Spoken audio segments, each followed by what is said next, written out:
Fast Color was breathtaking, a delectable entree for the eyes and ears. Julia Hart's second feature film has the grace of a spellbinding fantasy met with the added intelligence necessary for any popular work of science fiction. If given to any other team, this would be a trash fire. But this shit's personal, fam.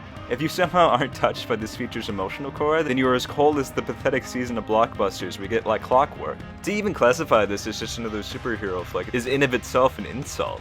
This shit's so much more than that. This movie is obviously very small-scaled, which is important for a modest drama such as this, as it gives the needed focus to the characters, who are each ideally realized, with none of the actors giving weak performances. Everybody is on their A-game here. Mbatha-Raw, who you might know from the most popular episode of Black Mirror, turns out an incredibly nuanced performance, telling her trials and tribulations, making the stakes and emotions so much more involving. Like, holy fuck, what a step up from this wreck. David Stratham is always a pleasure to see, and going for something a lot more understated. Lorraine Toussaint from Selma fame is incredible, selling every line with so much conviction. It's literally irresistible to not get wrapped up in what's happening with her on screen. Even the kid, played by Sayana Sidney, did a really convincing job in her role. The visuals, dude, are to die for. Cinematography done by Michael Figminari captures an aesthetic that sells this dying earth. Rob Simonson's accompanied compositions is maybe the best original score I've heard since Tron Legacy. It's a case where something would be missing to this film without these pieces of music.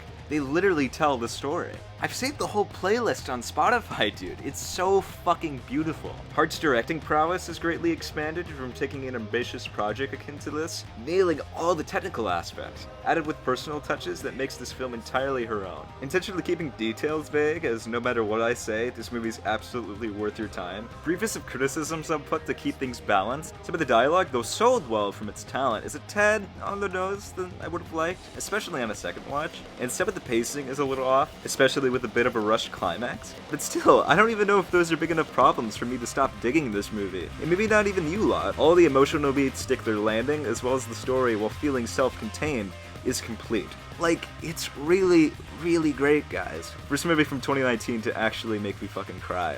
So, I think it succeeded. For you, Julia, consider me there day one for your future endeavors next year. Stargirl and I'm Your Woman both look pretty cool. I believe you're a considerable talent on the rise, and Fast Color should perfectly highlight why. A risk that totally paid off. 8 out of 10. I felt something. Remember feeling things?